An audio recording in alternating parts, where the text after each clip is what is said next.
పవన్ కళ్యాణ్ తెలంగాణలో రేపు సభ పెట్టబోతున్నారు. నవ నిర్మాణ సభ అంటూ కూడా ఆయన దీనికి ఒక పేరు కూడా పెట్టుకున్నారు. సో ఈ సభకు సంబంధించిన పేరు చుట్టూ and Pawan Kalyan Telangana political entry చుట్టూ కూడా కొన్ని వివాదాస్పద వ్యాఖ్యలు సైతం నడుస్తున్నాయి. దీని గురించి డిస్కస్ చేయడానికి మాట్లాడడానికి మా ప్రతినిధులు లైవ్ లో రెడీగా ఉన్నారు. సుచిత, విజయ్ సాగర్ అండ్ విజయవాడ నుండి రాజేష్ కూడా లైవ్ లో కనెక్ట్ అయ్యారు. Yes Suchitha, will start with you. Pawan Kalyan వ్యూహం అసలు ఏమై ఉంటుంది అనుకోవాలి? సరిగ్గా అది కూడా తెలంగాణ ఆవిర్భావం దినోత్సవం నాడే ఈ సభను ప్లాన్ చేయడం వెనుక ఏమైనా వ్యూహం ఉందనుకోవచ్చా సుచిత? ఎస్ సర్తాస్, అయితే తెలంగాణలో జనసేన నవ నిర్మాణ సభ అయితే రేపు మధ్యాహ్నం నుంచి జరగబోతుంది. అయితే తెలంగాణ ఫార్మేషన్ డే జూన్ 2వ తారీఖునే ఈ సభ పెట్టడానికి గల మేజర్ కారణం ఏంటి అనే ప్రశ్న అయితే చాలా మంది దగ్గర లేవనెత్తిన పరిస్థితి కనిపిస్తూ వస్తుంది సర్తాస్. ఎందుకంటే ఆల్రెడీ ప్రస్తుతం అటు కె నాగేశ్వరరావు విషయంలో కానీ లేకపోతే పలు అంశాలలో కూడా పవన్ కళ్యాణ్ మీద చాలా వ్యతిరేకం వచ్చింది తెలంగాణలో. ఈ పరిస్థితుల్లో ఆయనకి ఇటు తెలంగాణ ఫార్మేషన్ డే రోజు సభ పెడితే ఆయనకి కొంచెం మైలేజ్ వచ్చే అవకాశం ఉన్నట్టుగా కూడా తెలుస్తుంది. మనం లోపల కూడా చూడొచ్చు, ఏర్పాట్లు కూడా లోపల జరుగుతున్నాయి. అయితే లోపల కూడా నవ నిర్మాణ సభ అని పెట్టడం గల కారణాలు ఏంటంటే ఆల్రెడీ తెలంగాణ రాష్ట్రం వచ్చి 12 ఏళ్ళు అవుతుంటే ఇప్పటికే చాలా బాగా డెవలప్ అవుతుంటాయి. ఆల్రెడీ థర్డ్ గవర్నమెంట్ నడుస్తుంది. 2 సార్లు బీఆర్ఎస్ పాలించింది, 3వసారి ఇప్పుడు కాంగ్రెస్ పాలిస్తున్నా కూడా ఇప్పటికే డెవలప్మెంట్ కొనసాగుతూనే ఉంది. ఆల్రెడీ డెవలప్ అవుతున్న ఈ స్టేట్ ని కొత్తగా మీరేం నిర్మాణం చేయబోతున్నారు? ఇది తెలంగాణ నవ నిర్మాణమా లేకపోతే తెలంగాణలో జనసేన యొక్క నవ నిర్మాణమా అనే ప్రశ్నలు ఏమనెత్తుతున్నారు చాలా మంది తెలంగాణ వాదులు. ఎందుకంటే ఆల్రెడీ ఇంతకు ముందు ఎలక్షన్స్ లో కూడా జనసేన పోటీ చేసిన 8 చోట జనసేన పోటీ చేసినా కూడా డిపాజిట్లు కూడా రాని పరిస్థితి. అట్లాంటిది ఇప్పుడు రాబోయే ఎలక్షన్స్ ని టార్గెట్ గా పెట్టుకొని వాళ్ళు ముందుకెళ్తున్నారా ఏంటి అనే అంశం మీద అయితే తీవ్రంగా చర్చ కొనసాగుతూ వస్తుంది. ఎందుకంటే ఆల్రెడీ ఏపీలో ఆల్రెడీ వాళ్ళకి ఒక 23 సీట్లు వచ్చి వాళ్ళ ఒక ఉప ముఖ్యమంత్రిగా అయితే పవన్ కళ్యాణ్ గారు కూడా ఉన్నారు. అట్లాంటి పరిస్థితుల్లో ఆయన ఇక్కడికి వచ్చి తెలంగాణలో జనసేనని బలోపేతం చేసే తెలంగాణలో జనసేనని బలోపేతం చేసే అంశం మీద మేజర్గా దృష్టి కేంద్రీకరించారా అనే అంశం కూడా నడుస్తూ వస్తుంది. అయితే మేజర్గా లోపల కూడా మనం ఒకసారి సభ కూడా చూసొద్దాము, చూసి లోపల ఎటువంటివి జరుగుతున్నాయని కూడా చూద్దాము. లోపల ఆల్రెడీ తెలంగాణకు సంబంధించిన జనసేన నాయకులు కూడా సభకు సంబంధించిన ఏర్పాట్లన్నీ కూడా చూస్తూ వస్తున్నారు. అయితే ఈ రేపు జరగబోయే సభకి సంబంధించి అటు తెలంగాణ వాదులు కానీ తెలంగాణలో నాయకులు కానీ చాలా మంది అటు తెలంగాణలోని రవాణా శాఖ మంత్రి పొన్నం ప్రభాకర్ కూడా దీని మీద కమెంట్స్ చేసిన పరిస్థితి కనిపిస్తూ వస్తుంది.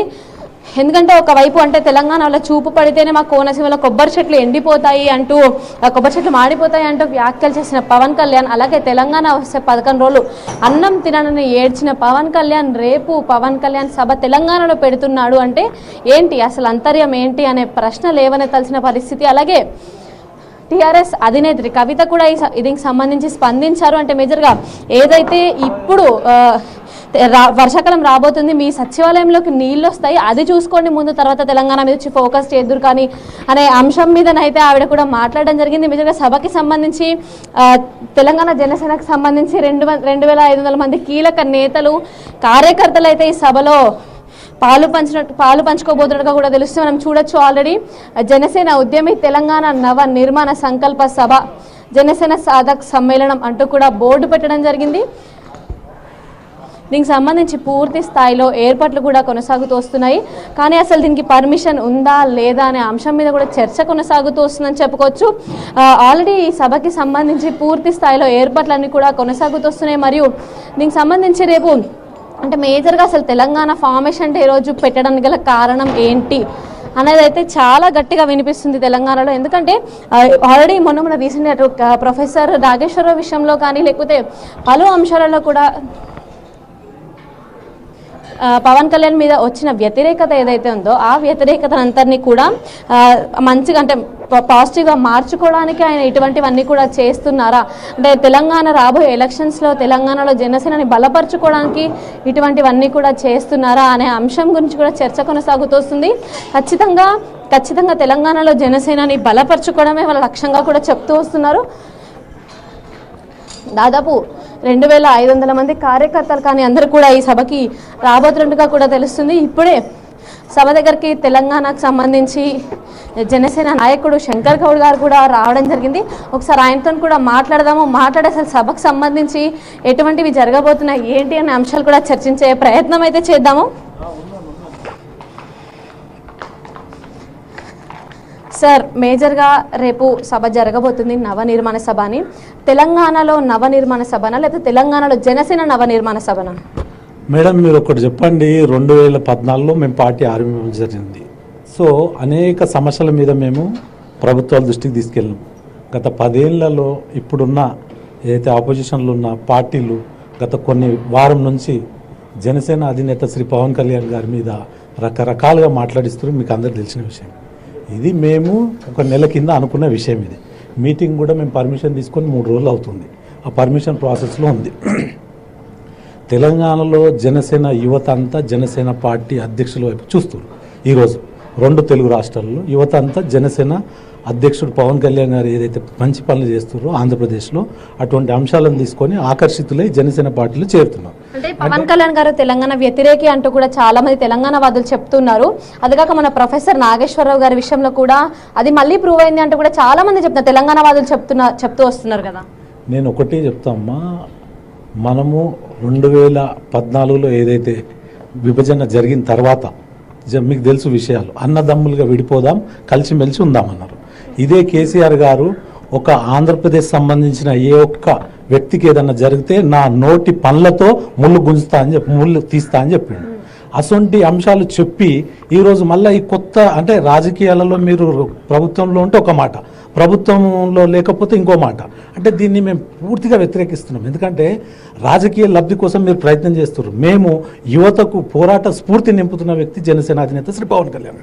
సమస్యల మీద మీరు దృష్టి పెట్టండి, సమస్యలు ప్రభుత్వం దృష్టికి తీసుకెళ్ళండి, అది సాధించేదాకా పోరాటం చేయడానికి ఈ యొక్క సభ ముఖ్య లక్ష్యం. అంటే మేజర్గా తెలంగాణ అంటే ఈ ప్రస్తుతం ఉన్న నెగిటివిటీ ఏదైతే ఉందో పవన్ కళ్యాణ్ గారి మీద తెలంగాణలో, అది పోగొట్టుకోవడానికే తెలంగాణ ఫార్మేషన్ డే రోజు సభ పెడుతున్నారు అనే చర్చ కొనసాగుతుంది సోషల్ మీడియాలో కూడా. దానికి ఏం సమాధానం చెప్తాము? మేము ఆయన ఇక్కడ ప్రాంతంలోనే ఉండేవాడు, మీకు అందరికి తెలిసిన విషయమే. ఇక్కడ ఓటర్ కార్డు ఉండే అతను 2014లో 2 రాష్ట్రాలుగా విడిపోయినప్పుడు అక్కడ ఓటు తీసుకొని అక్కడ ఉప ముఖ్యమంత్రిగా బాధ్యతలు తీసుకున్నారు. ఇక్కడ 2014 మార్చి 14 మేము ఇక్కడనే నవోటల్లో పార్టీ ఆరంభించడం జరిగింది. అప్పుడు లేని సమస్య ఇప్పుడు ఎందుకు వచ్చింది అంటే, ఇక్కడ ఏమైపోయిందంటే 10 ఏళ్ళు పరిపాలించిన వాళ్ళని ఏడ ప్రశ్నిస్తాడు. వాళ్ళు అప్పుడు 10 ఏళ్ల కింద వాళ్ళు ఉన్నప్పుడు వాళ్ళ ఆస్తులు ఎంత, ఇప్పుడు వాళ్ళ ఆస్తులు ఎంత అనేది యువతకు తెలియాలి. ఎందుకంటే వీళ్ళు విచ్చలవిడిగా 2 రాష్ట్రాల్లో మళ్ళీ ద్వేషం పెంచి మళ్ళీ కొట్టుకునే పరిస్థితి ఇప్పుడు లేదు. తెలంగాణ అనే అంశం మూసిపోయింది. ఇప్పుడు ఏమున్నా కానీ మీరు కవులకు ఏం చేసిరు, కళాకారులకు ఏం చేసిరు, 10 ఏళ్ళల్లో ఉద్యమకారులకు ఏం చేసిరు, వాళ్ళు బతకడానికి మీరు ఏమి ఇచ్చిర్రు అనేది మా ఒక్క ఆవేశం, మా ఒక ఆలోచన మా నాయకుడు రేపు తెలియజేస్తారు. ఇంకొకటి, తెలంగాణలో రవాణా శాఖ మంత్రి పొన్నం ప్రభాకర్ గారు కూడా తెలంగాణ ప్రజలకి పవన్ కళ్యాణ్ క్షమాపణ చెప్పిన తర్వాతనే ఇటువంటి నవ నిర్మాణ సభలు కానీ ఏ సభలైనా పెట్టాలి అని అంటూ కూడా చెప్పడం జరిగింది. దానికి సంబంధించి ఏం చెప్పాలనుకుంటున్నారు? నేను ఒకటి చెప్తా అమ్మా, ఇదే 2009లో స్వర్గీయ రాజశేఖర్ రెడ్డి గారు ఇక్కడ ఎలక్షన్స్ అయిపోయినాక అనంతపూర్ కర్నూలు వైపు వెళ్ళి ఇదేమన్నా పాకిస్తానా అన్నాడు. అప్పుడు ఏం చేసిండి పొన్నం ప్రభాకర్? కాంగ్రెస్లోనే ఉండగాడా? నేను మిమ్మల్ని ప్రశ్నిస్తున్నా, మీ ద్వారా తెలియజేయండి ప్రజలకు. అంటే మీరు ప్రభుత్వంలో ఉంటే ఒక లెక్క మాట్లాడతారు, మీ ఎలక్షన్స్ అయిపోయినాక ఒక రకంగా మాట్లాడతారు. అంటే మీరు మాట్లాడితే కరెక్ట్, మేము ఏదైనా మాట్లాడితే మాత్రం తప్పు. ఇది ఎక్కడ న్యాయం? పొన్నం ప్రభాకర్ గారు చెప్పండి. జనసేన అధినేత శ్రీ పవన్ కళ్యాణ్ గారు సమాజం గురించి, యువత గురించి ఈరోజు ముందడిగేసి దేశవ్యాప్తంగా మొన్న మహారాష్ట్రలో పోయారు, అక్కడ అబ్జెక్షన్ లేదే, కర్ణాటకలో పోయారు, అక్కడ అబ్జెక్షన్ లేదే ప్రచారానికి. మీరెందుకు ఇబ్బంది పడుతుర్రు? అంటే ఒక నిజాయితీ పరుడు రాజకీయాలు రావద్దు, మీ వెనక జెండలు మోసుకుంటూ ఉండాలి తెలంగాణ యువత అంతా. ఖబర్దార్ పొన్నం ప్రభాకర్, నువ్వు ఈ రకంగా మాట్లాడితే రాబోయే రోజుల్లో నీ సీటు గలత అయిపోతుందని మీ ద్వారా తెలియజేస్తున్నాను. Thank you sir.